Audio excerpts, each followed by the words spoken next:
All right, you are going to be working with the HPLC today. This is the Agilent 1260. The software you're using is ChemLab.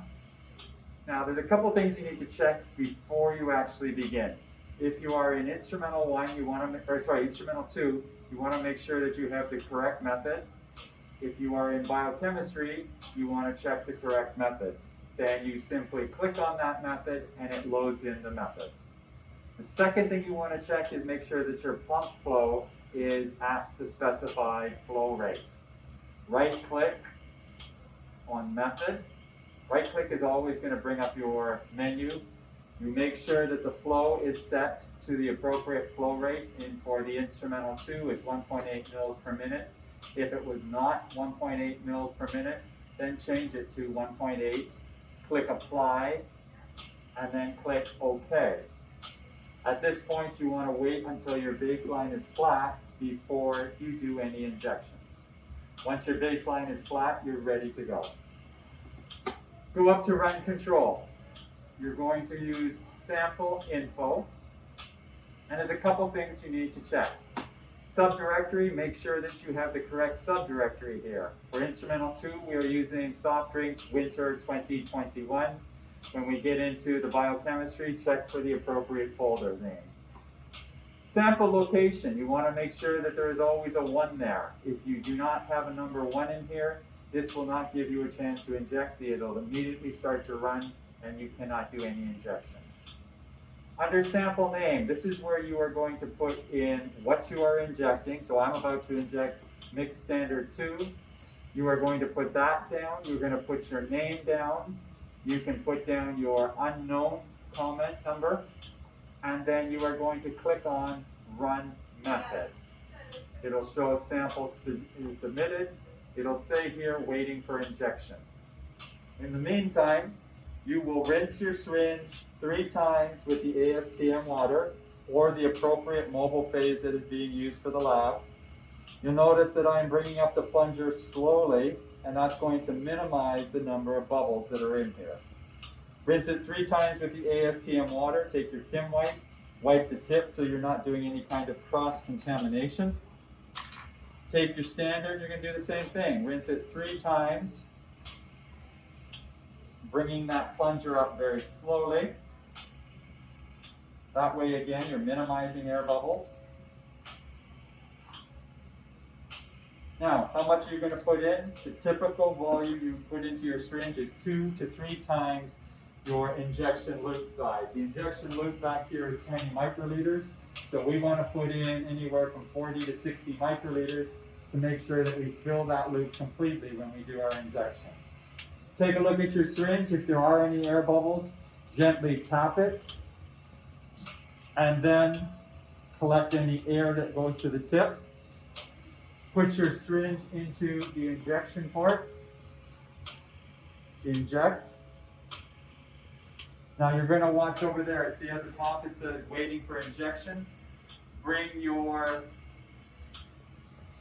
injection needle in here, your injection port, bring it down all the way.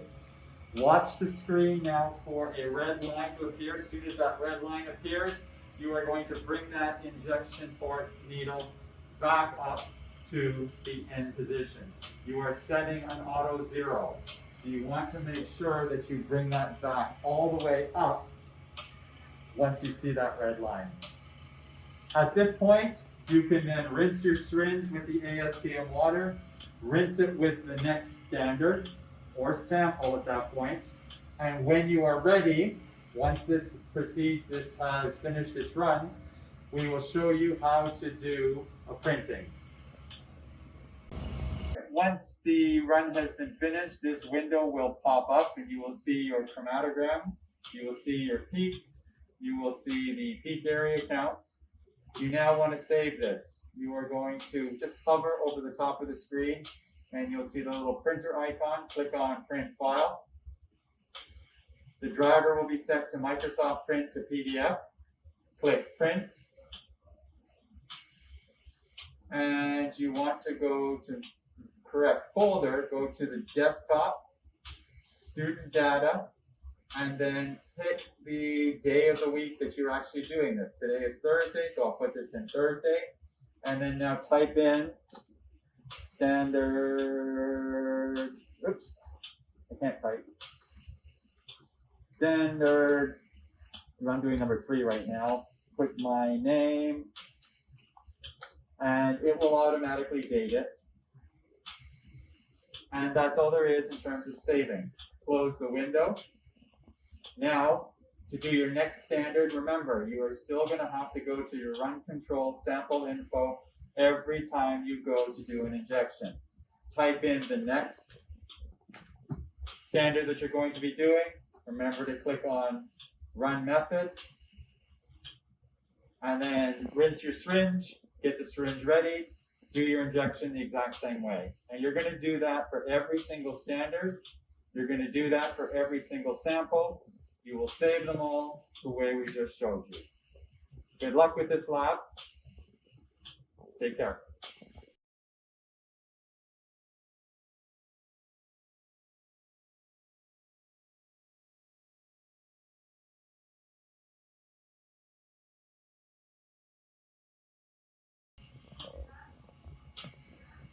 All right, so you'll see that there are some bubbles in here. To get rid of the bubbles, gently tap until the bubbles go to the top. Collect the bubbles and any liquid that's out of there. And what you'll find, remember we talked about having 40 to 60 microliters? Well, if we still have a bubble that is stuck in here, just don't inject all the way. I'll get rid of the bubble now. And if there's any little tiny bubbles right by the plunger, you've got more than enough in here to fill that injection loop, so just don't push all the way when you do your injection. The other possible things that could go wrong, make sure that that injection arm is all the way down. It'll be at about the 4 o'clock position. That will start the run. You want to make sure that it goes all the way back up to the top. That sets your time 0. If you don't do that, you may not get the correct retention times. It may even crash on you if it stays in too long of a position. The other problems that you might have to encounter is more in terms of the setup. So again, under run control, I mentioned earlier, you want to make sure that there is something in the sample location. You also want to make sure that you are storing your data in the correct folder.